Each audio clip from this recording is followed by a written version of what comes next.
Hey guys, I'm your host Tara A. Devlin, and welcome to this week's episode of Kowabana, true Japanese scary stories from around the internet. If you're looking for more to listen to once you're done with this episode, I've been recording various audiobooks that you can now find on our Patreon, Fourth Wall store, and various audiobook outlets, including Spotify. I'm adding more all the time, so if you need another hit of Japanese horror, head over to patreon.com/Tara A. Devlin, the Kowabana Fourth Wall shop, or your favorite online store to pick some up right now. This week, we're exploring the adventures of Grandpa Kiichi, a bunch of stories that were shared online in 2006 and 7 that revolve around the original poster's grandfather, Kiichi. These stories aren't a series in the strictest sense of the word, but rather standalone stories that all take place in and around the pawn shop that Kiichi's father used to run. They involve weird objects, weird customers, and all sorts of strange hauntings, curses, and other strange phenomena. There are sadly too many to fit in this one episode, however, so we'll be finishing up the last of them in the next episode as well. But first up, our introduction to Grandpa Kiichi and the famous pawn shop. When he's just an elementary school student, Kiichi finds a strange item in the family's storehouse, a bamboo flute. But what's the secret hidden behind this rather plain-looking item? Find out in The Kami-sama That Got Away.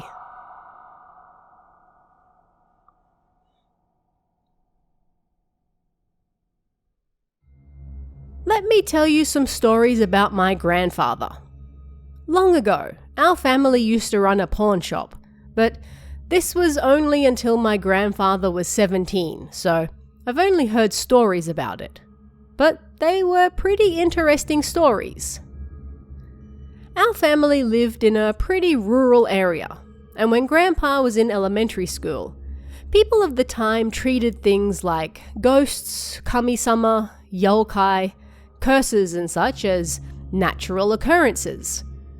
And so, it wasn't rare for them to bring items related to such things to my family's store. I don't know how they determined the prices for things, but according to my grandfather, my dad had a sixth sense, so he was able to tell which objects were special or not. The story I'm about to tell you now is the one that left the biggest impression on me. It happened when my grandfather was an elementary school student. Jars, plates, dolls, stones. The storehouse was full of gloomy items like that, and although he knew he'd get in trouble for playing with them, my grandfather's childish curiosity often got the better of him. Kiichi was especially interested in a bamboo flute that appeared to be handmade, and not very well. It wasn't like he could play the flute, but he wondered what sort of sound it might make, so he blew it. Pyororo! It wasn't just a sound that came out, but actual music. This wasn't a flute with a hole so you could play different notes, but a simple bamboo pipe that you blew through. So he was shocked that actual music came out the other side. Finding it strange, he looked down the hole of the flute and found some cotton stuck inside. How does it make a sound when there's cotton inside? This was all a little too weird, so Kiichi pulled the cotton out, looked inside again, but it was just a regular bamboo flute. Nothing odd about it. He tried blowing again, but this time, something white slithered out of it. Looking closer, it was a snake about the same size of a piece of udon noodles. And then the snake jumped out of the flute and slid away. Kiichi stood there, confused at what had just happened, and then the storehouse door opened behind him, and there stood his father, an expression like that of a demon on his face. As expected, his father absolutely lost it at him. Kiichi then told him what had happened. "I heard the sound of that flute, so I thought that maybe... well, we can't sell it now," his father complained, and then he tossed the flute back to Kiichi. "Blow it again," he said, and nervously Kiichi did. But no sound came out. He tried again and again, blowing harder, but only air came out the other end. "Listen, what you let get away was a precious kami-san. Let that be a lesson to you to never touch anything in this storehouse again." But even after that, Grandpa told me all sorts of stories about items in that storehouse, so I guess he didn't learn his lesson. Grandpa has since passed away, but he was a really funny guy who used to do stuff like dye his hair blonde, and he even eat dried seaweed that was meant for miso soup as a snack. He'd eat so much of it that his stomach would swell and then he'd vomit up black seaweed. In this next story, a customer brings an odd jar to the store that quickly mesmerizes Kiichi. But what's the secret behind this strange item? Find out in Twilight Jar.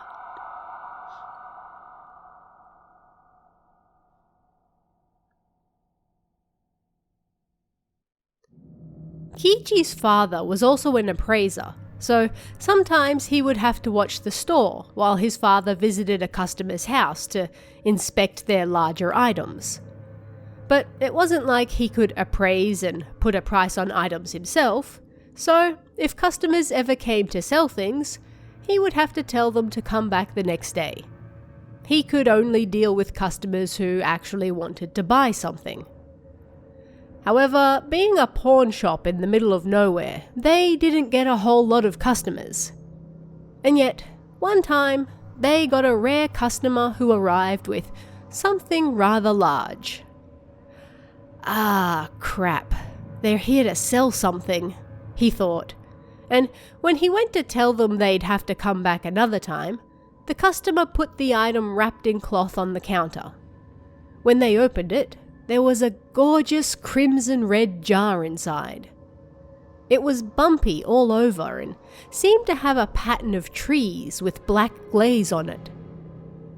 Right as Kiichi was about to say that his father wasn't there, the overweight customer started talking instead.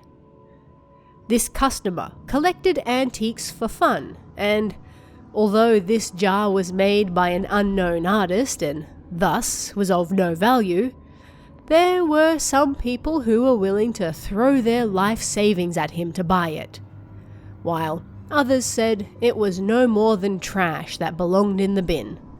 So, he was hoping someone knowledgeable could have a look at it and determine whether it was actually worth something or not.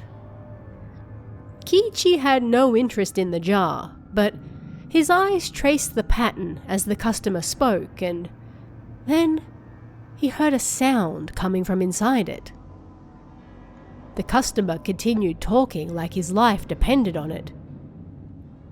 "And so, because I'm not the original owner, I don't know what this thing is worth, but the former owner used to call it Higurashi." Kiichi interrupted him, and the customer looked at him in surprise. "That's right. They called it Higurashi. How did you know that?" Kiichi could clearly hear it as he stared at the jar.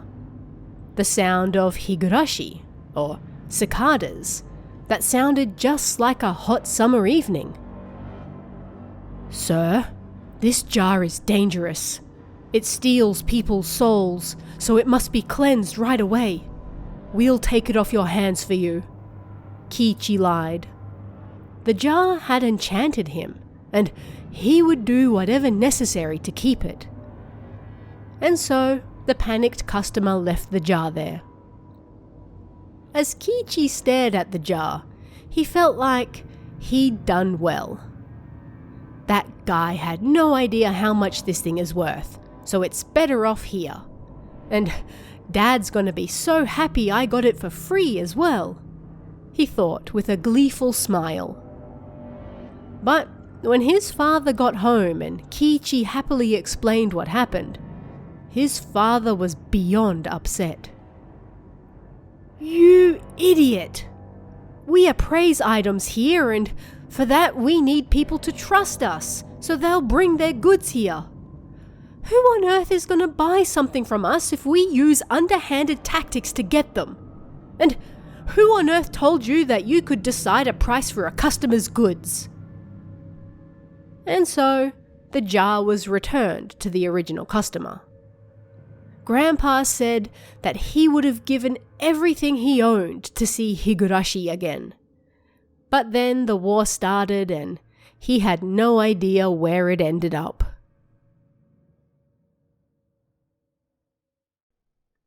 Once again, some customers bring an item to the store they're looking to get rid of, but it seems there's a rather sad and terrifying story behind this one. Find out what in Hibachi Baby.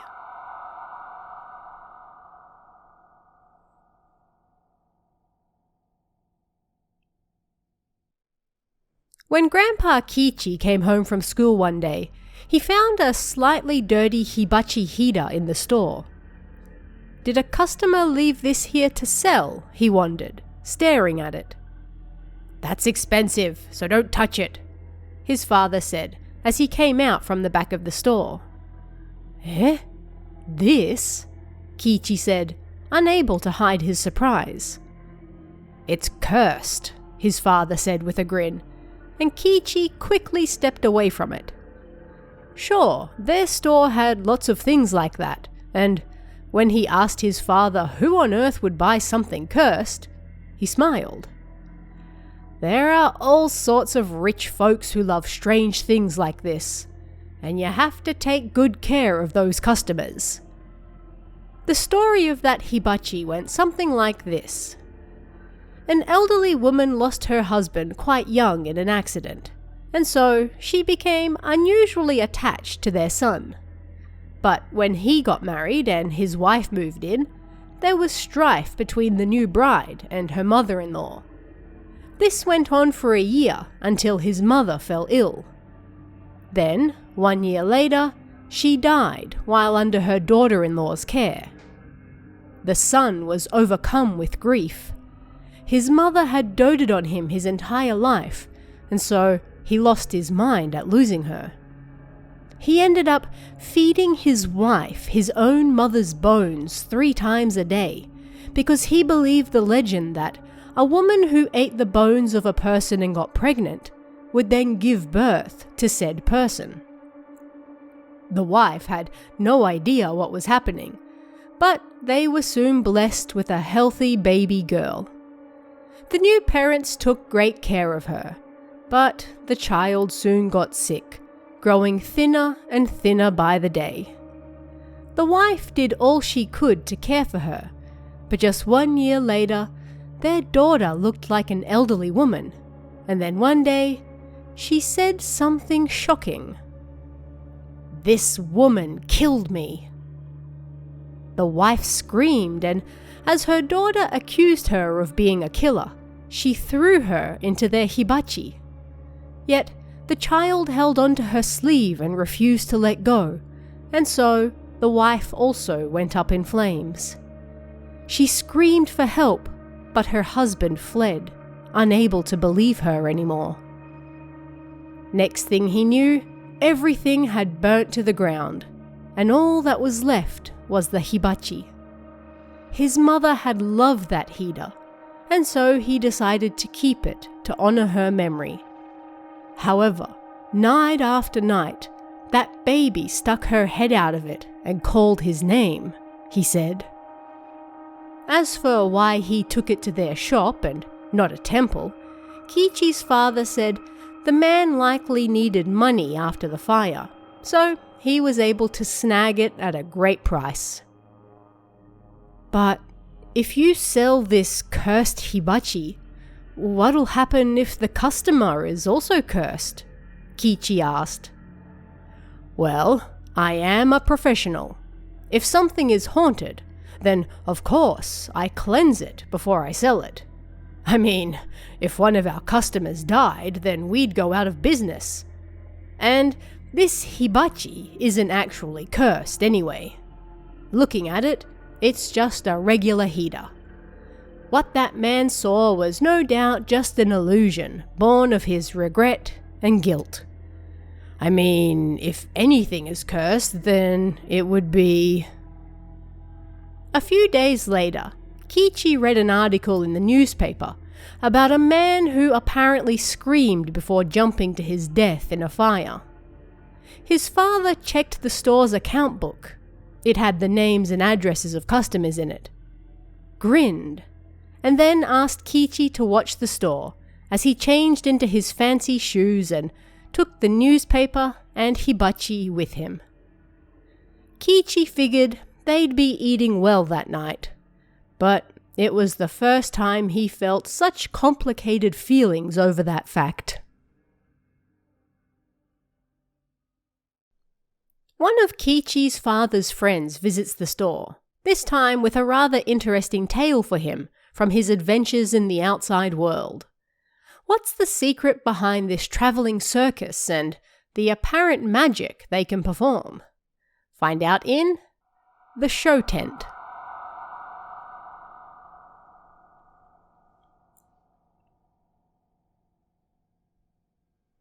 Hey, Kiichi! You've grown! A large man came into the store. Tochiro, one of Kiichi's father's vulgar friends. The name's Tochiro. Just like the name suggests, I walk around outside. I learn all sorts of things, and then I tell others about it. Tochiro. He loved introducing himself like that, putting loose meaning to the characters in his name. Apparently, in the old days, if the second eldest son was born during the year of the ox, then they would attach the character for outside to his name. This was because oxen are stubborn and didn't like to leave their sheds, so it was done in the hopes that their sons wouldn't be the same. Apparently, Tochiro was like a scholar who visited various schools, and he was a bit of a weirdo who liked to find strange objects and poke around weird cults. But to Kiichi, who grew up in the countryside, his stories of the outside world were like a dream. And on this particular day, he told Kiichi about the show tent. In Kiichi's town, there was this travelling small circus and magic show that visited during the local festival. When Tochiro visited a village one day, it just so happened to be the date of their festival. And, feeling nostalgic, he visited the shrine and joined the crowd to watch that same show. But the show didn't really have a story to it. It was just people doing impossible things in front of his eyes, like flying in the sky, or 5 or 6 people coming out of a small box. They might be able to deceive the countryside folk, but not him, Tochiro thought. And he even adjusted his schedule so he could keep a close eye on the group. Once the festival was over, around 15 people from the group entered a small circus tent, and everyone else went home. He waited, thinking they might be getting changed, but then only one man, who appeared to be from the group, came outside. Huh? Confused, Tochiro peeked into the tent, but nobody was there. And during that time, the circus leader disappeared as well. Damn it! I'm pretty sure they said their next show was in the next prefecture as well. Tochiro checked the times for the steam train, and the next day, he succeeded in finding that same man on it. He sat down opposite him and then pretended to sleep. And before long, the other man fell asleep too. Got him, Tochiro thought, and then he started going through his small luggage. Inside, he found a small box, and when he opened it, there were several cylinders, like cigars, inside. As he went to take one out, the train blew its whistle, signaling its approach to the next stop. Crap! Thinking the man would wake up, Tochiro quickly put the box back and pretended to sleep again. As soon as the man woke up, Tochiro pretended he had just woken up as well.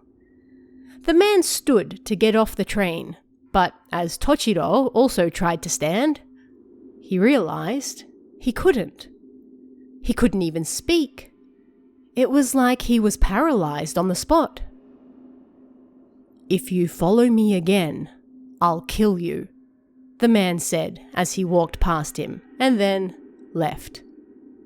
Tochiro remained frozen on the seat until the train reached the next station, and in the end, he was unable to learn anything about that man. "It had to be a kitsune," Kiichi's old man said as he listened nearby. "Oh, I would have given you a lot of money if you'd been able to steal one of those pipe foxes," he then said with a laugh. "I'm not after money. I just want to know the truth," Tochiro said angrily. "I'm telling you, it was a kitsune," Kiichi's old man said again. But in the end, the two men were unable to reach an agreement on what it really was. A couple bring an expensive-looking doll to the store to sell, and, of course, it has both a sad and terrifying history attached. But is that the only thing still attached to it? Find out in Weeping Doll.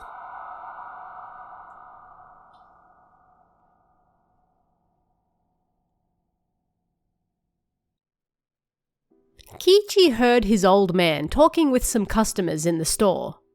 Stealing a glance, he saw a couple wearing a fancy kimono and expensive suit with immaculate hair. "They've got to be rich," he thought, and wondering if he could maybe get some chocolate from them, he quickly prepared some tea and then stepped out from behind his father. "This is only low-grade tea, but if you'd like," he said, presenting it to them. Normally, Kiichi was told not to wander around the store if he didn't have any reason to be there, so this was the only way he could appeal to them. His father frowned harshly at him, as though reading his mind, but the customers received him well when he said that he was studying to be his father's heir, so his old man wasn't able to say anything in front of them. He was free to stay. The couple had brought a gorgeous Japanese doll with them to the store to sell. It was the type of doll you could dress in various clothes, and it came with several gorgeous kimonos. Even to Kiichi's untrained eye, he could tell this was expensive. "I don't like this," his old man said. Kiichi was shocked. He only ever said that when he was criticizing or lecturing him about something. Perhaps his old man sensed something weird with that doll, and he kept asking the couple where it came from. Looking uneasy, they finally relented and told him. One day, when they were sorting out their storehouse, they found that doll. Not knowing where it came from, they threw it away.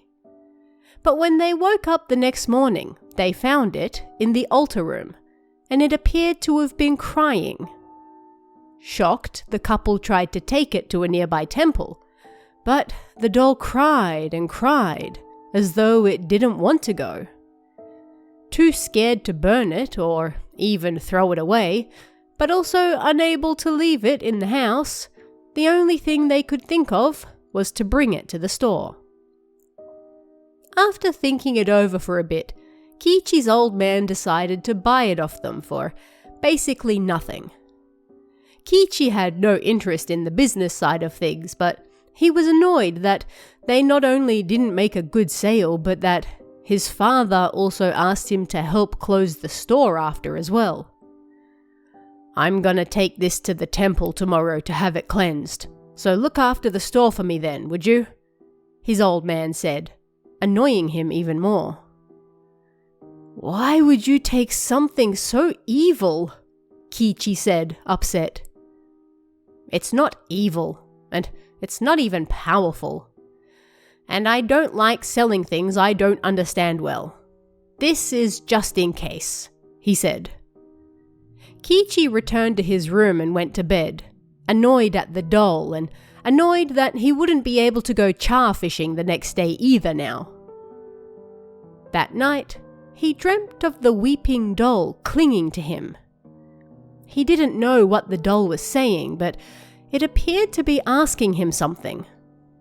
The next morning, Kiichi told his old man about it, and apparently he had the same dream. But in his, he actually spoke with the doll. Normally, people use kokeshi dolls for this sort of thing, but the rich do things differently, so I didn't even notice, he said. And then his old man went into the store and removed the kimono from the doll. "Look, there's something written here on its back, right?"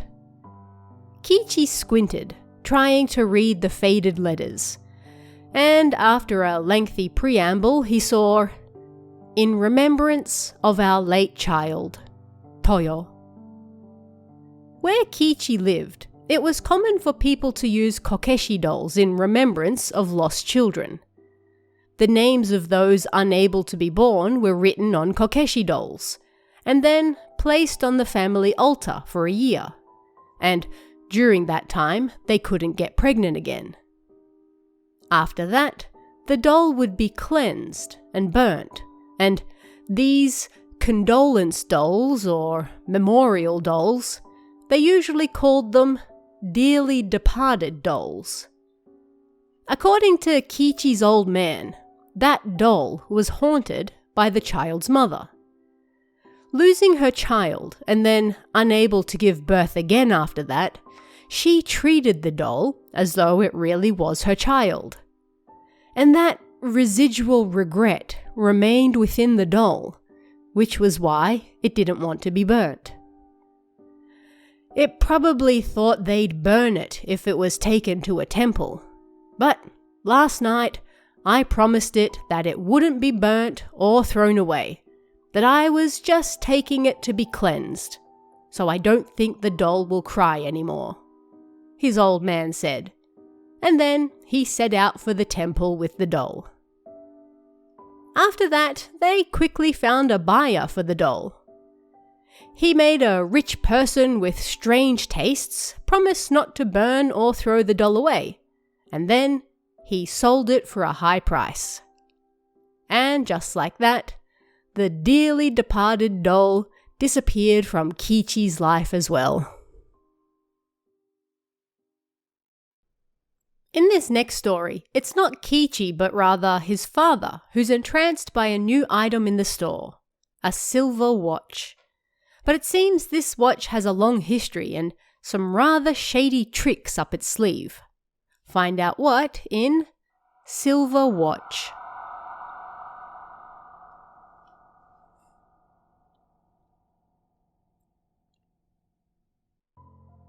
As the Sino-Japanese and Russo-Japanese wars continued, the economy boomed, and the number of strange traders dealing in imported goods also increased. Well, anyway, it said that if you boil that cuppa hand from China and then drink it, it'll cure even the strangest of diseases. As the shady trader continued talking like a machine gun, Kiichi's old man yawned. "Sorry, but unless you've got a back scratcher, you'll have to try this somewhere else."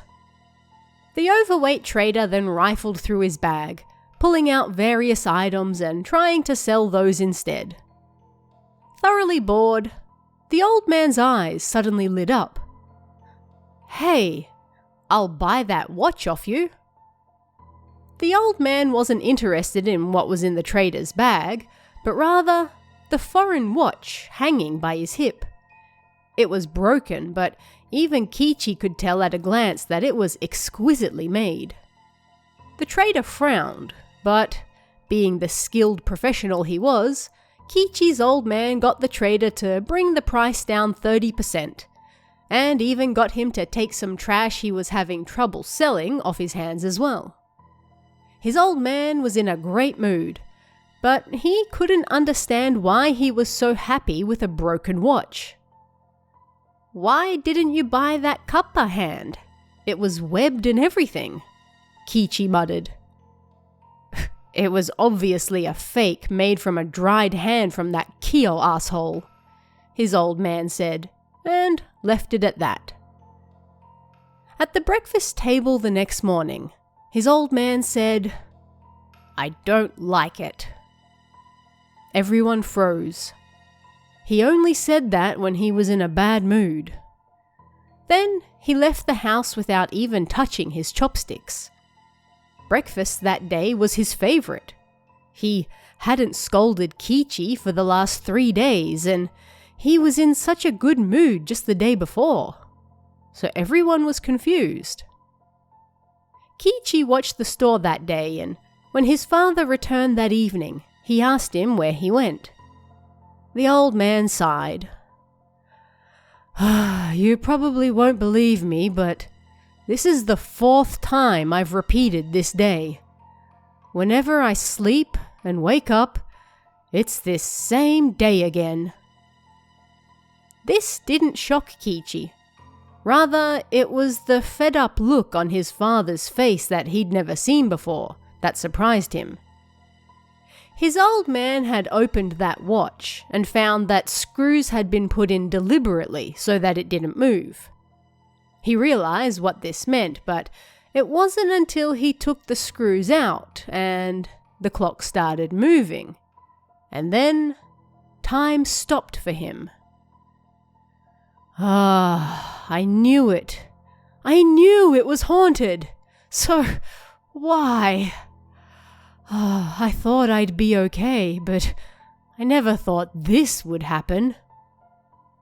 He regretted his curiosity and recent vanity. He had seen a woman lying on a bed and a man making a watch next to her.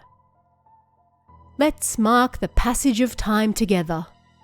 If that's not possible, then we should stop time itself, he also heard. Kiichi's old man scratched his head. "I lose.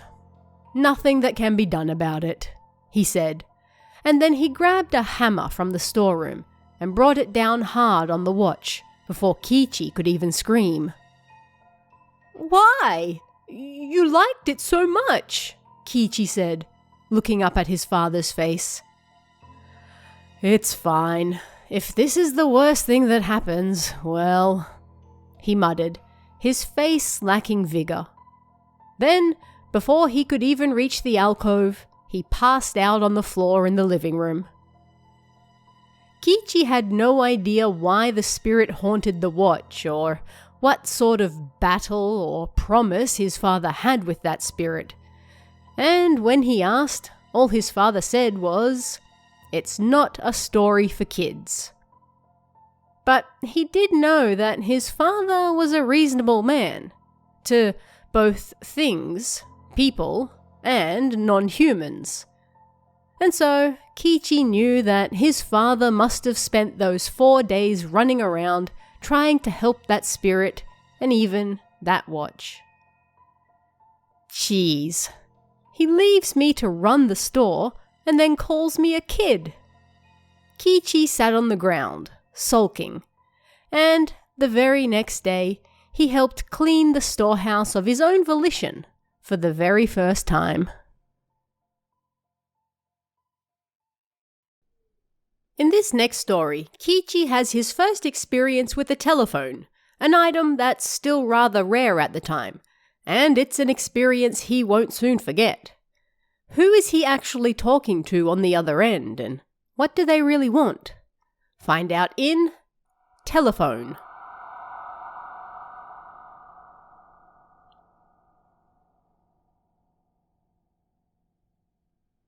Grandpa Kiichi didn't have a telephone when he was a kid.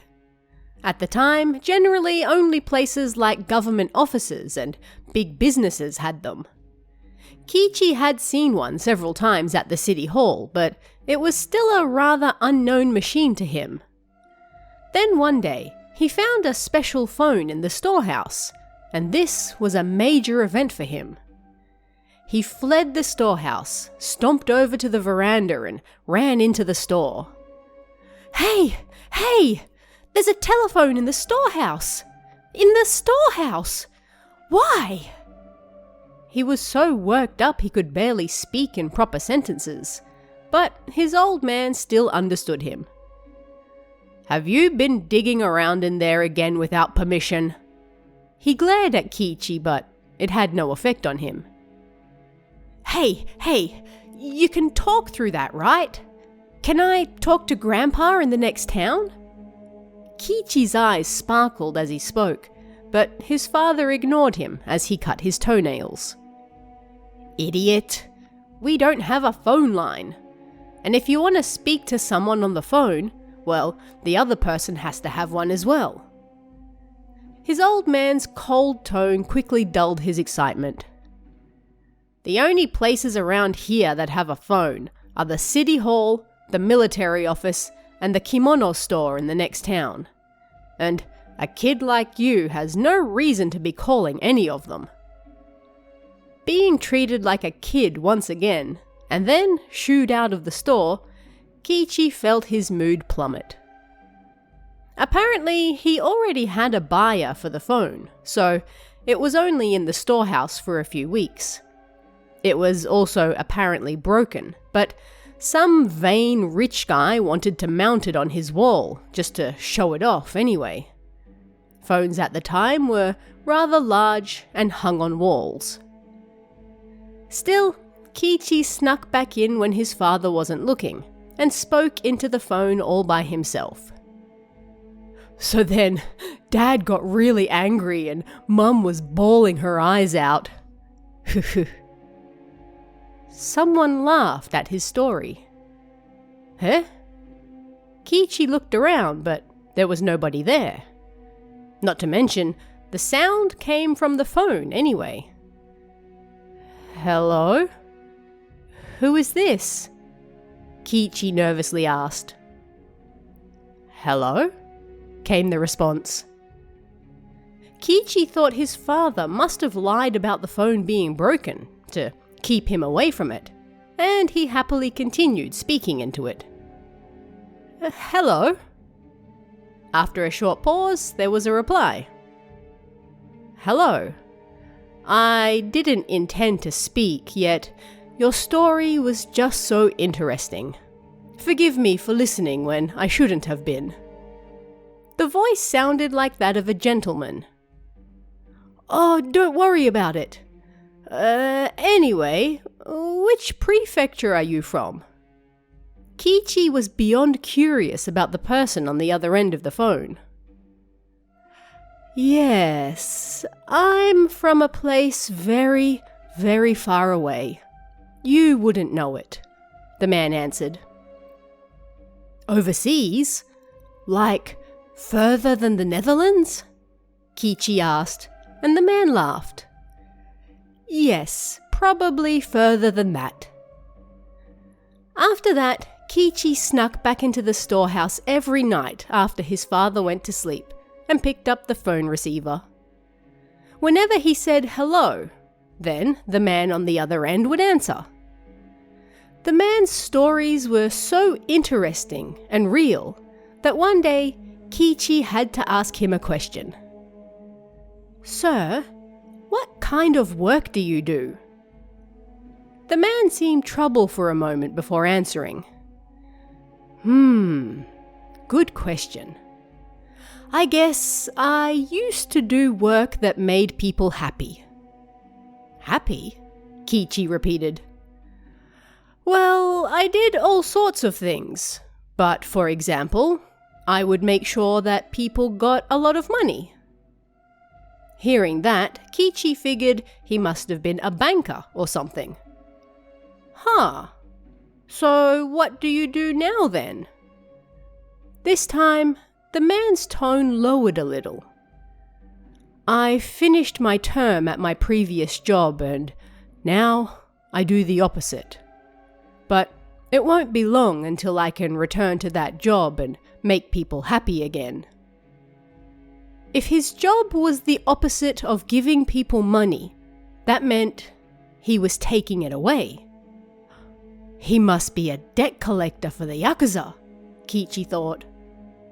Being a banker and a debt collector sounded like hard work, so Kiichi showed appreciation for that. Their fun times on the telephone were over just like that, however, and the following day would be the last time they could talk.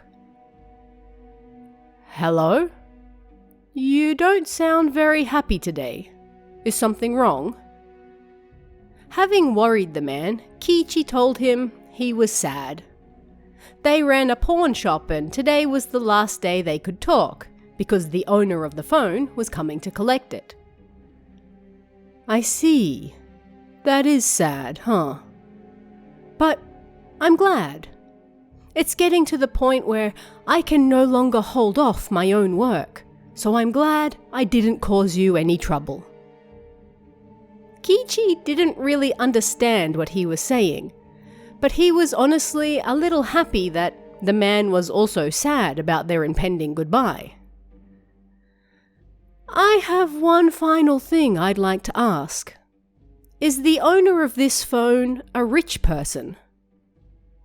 It was a strange question to ask. Yeah, they're rich. But Dad said he wasn't a very nice guy, so I don't think you should call them tomorrow, Kiichi told him. Ha ha, I see. I'm glad. Well, I hope we can meet again sometime. We haven't even met yet, Kiichi answered. I do hope we can meet for real someday, though. And after correcting him, they both hung up. The next day, the owner of the phone came and Kiichi stood next to his father as he watched it leave. You sure got pretty close to that phone, huh? Kiichi was so shocked he thought his heart would jump out. What are you talking about? He pretended not to know anything, but his father saw right through him. Because you got on so well with the god of poverty, there were no disasters here and we safely handed the phone over. On the contrary, our sales even went up. Kiichi was even more shocked. God of poverty? On the phone? The voice on the other end? You didn't really think it was a person on the other end of an unconnected phone, did you? Kiichi didn't really understand what a telephone line was. Hey, can you really sell something that has a god of poverty attached? He suddenly realized and asked. No matter how hard you try, you just can't get rid of a kami-san. Plus, that guy has always been awful. It's about time something bad happened to him.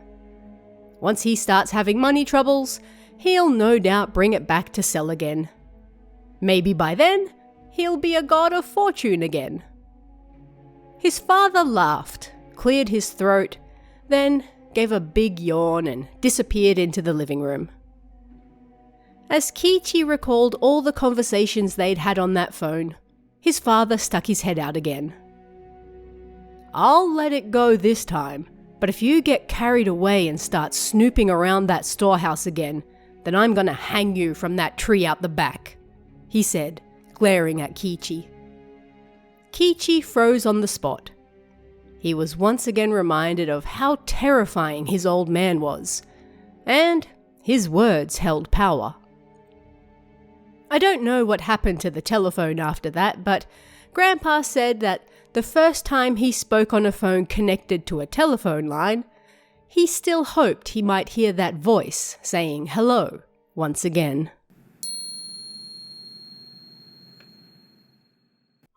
A massive thank you and shout out to this week's Kami tier members, Ella C, Emerald and Kenneth Kawamoto. It's thanks to your support, along with everyone else, that I'm able to keep doing this show, so thank you very much. Join us next time for the final few adventures of Grandpa Kiichi, and until then, don't forget to check out Kaihan, Bizarre Crimes That Shook Japan Volume 2, out on Amazon right now. And check out our merchandise store at kowabana-shop.fourthwall.com. And if you'd like to chat about this week's stories, come and join us in the Kowabana Discord. You can find that link in the description or on kowabana.net. You can also check out our Patreon at patreon.com/TaraADevlin for exclusive bonus stories and extras, or our YouTube channel at youtube.com/KowabanaJapan for all sorts of Japanese horror you won't find anywhere else.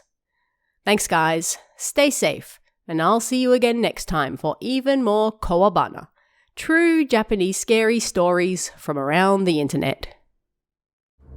Want even more scary stories? Head over to kowabana.net for new translations every week. You can also join our Patreon for exclusive stories you won't find anywhere else. Head over to kowabana.net now.